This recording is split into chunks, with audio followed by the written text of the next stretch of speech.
पहाड़ कभी सिर्फ भूगोल नहीं होते, वे स्मृतियों के घर होते हैं, परंपराओं की सांस होते हैं और आत्मनिर्भर जीवन का जीवंत दस्तावेज होते हैं।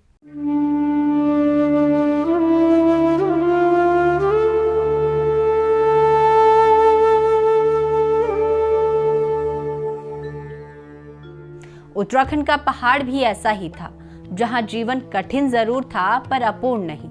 खेतों की मेंढों पर उगता मंडवा, जंगलों से लौटती घास की गंध और बाखलियों में गूंजती सामूहिक श्रम की संस्कृति, यह सब मिलकर एक ऐसी व्यवस्था बनाते थे जिसे किसी अर्थशास्त्र की किताब में नहीं बल्कि लोक जीवन की धड़कनों में पढ़ा जाता था।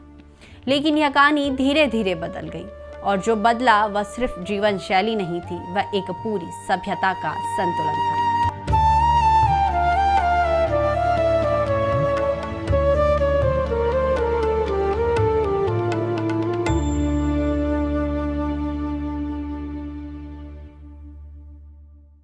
उत्तराखंड में पलायन को अक्सर केवल रोजगार का संकट कहकर सीमित कर दिया जाता है, जबकि सच इससे कहीं अधिक गहरा और असहज है। यह एक बहुस्तरीय, बहुआयामी और ऐतिहासिक विफलता की कहानी है, जिसकी जड़ें औपनिवेशिक काल में रोपी गई और जो आज भी नीतिगत असंगतियों की धूप छांव में पनप रही है।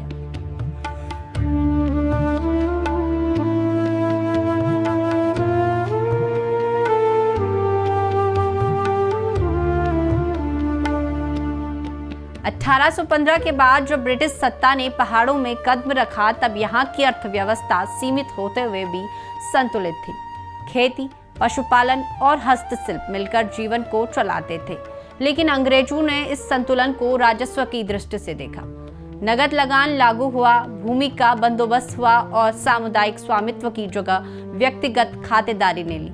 जंगल, जो कभी गांव की जीवन रेखा थे, कानूनों के दायरों में बंद कर दिए गए। 1865, 1878 और 1927 के वन कानूनों ने पहाड़वासियों के हकूक को अधिकार से अपराध बना दिया।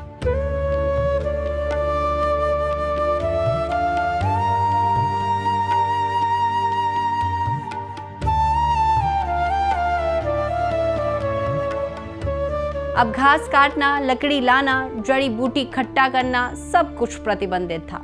यह सिर्फ संसाधनों पर नियंत्रण नहीं था, बल्कि आजीविका की जड़ों को काटने जैसा था। खेती अलाभकारी होती गई, पशुपालन कमजोर पड़ा और कुटीर उद्योग दम तोड़ने लगे।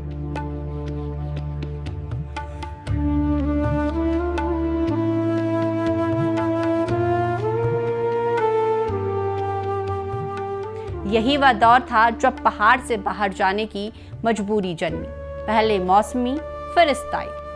पहाड़ का युवा जो कभी अपनी जमीन और जंगल से जुड़ा था, अब शहरों की ओर बढ़ने लगा। कोई सेना में गया, कोई चौकीदार बना, तो कोई बर्तन धोने तक पहुंचा।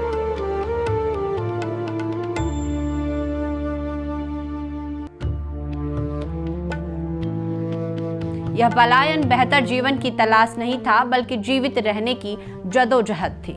गांव धीरे धीरे खाली होने लगे और घर सूने पड़े। देवताओं के मंदिरों में दिया जलाने वाला कोई न रहा। यह सिर्फ जनसंख्या का बदलाव नहीं था, यह सामाजिक संरचना का विघटन था।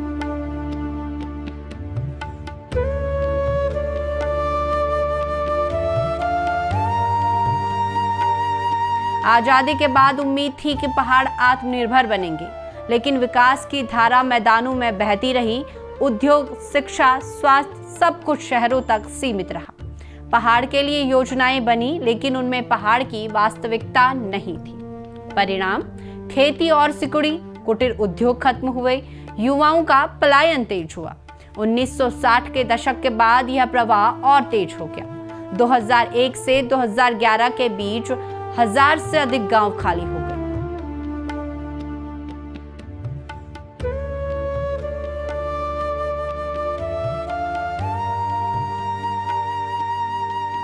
2022 तक यह संख्या 1700 से भी अधिक पहुंच गई। पहाड़ की असली ताकत उसकी लोक थाद थी। रिंगाल की टोकरियां, ऊन की बुनाई, तांबे के बर्तन, लकड़ी की नक्काशी, यह सिर्फ रोजगार नहीं थे, बल्कि पीढ़ियों से चली आ रही पहचान थी। लेकिन बाजार, नीति और संसाधनों की कमी ने इन्हें खत्म कर दिया। नई पीढ़ी ने इन्हें अपनाना छोड़ दिया क्योंकि इनमें भविष्य नहीं दिखता था।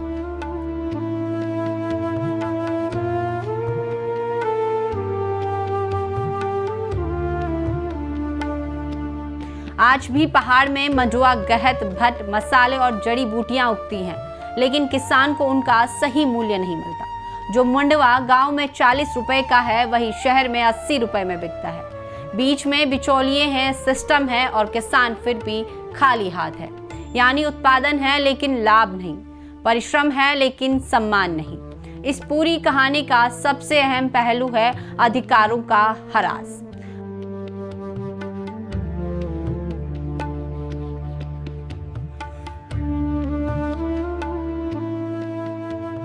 पलायन इसलिए नहीं हुआ कि लोग काम नहीं करना चाहते थे, बल्कि इसलिए हुआ क्योंकि उनके पास काम करने के साधन छीन लिए गए। जंगल, जमीन, पानी जो उनकी अर्थव्यवस्था की रीढ़ थे, वह धीरे धीरे उनके हाथ से निकल गए। सरकारों ने हमेशा पलायन को रोजगार की समस्या माना, जबकि यह अधिकारों के संकट का परिणाम था। जब तक इस मूल कारण को नहीं समझा जाएगा, कोई भी नीति सफल नहीं हो सकती।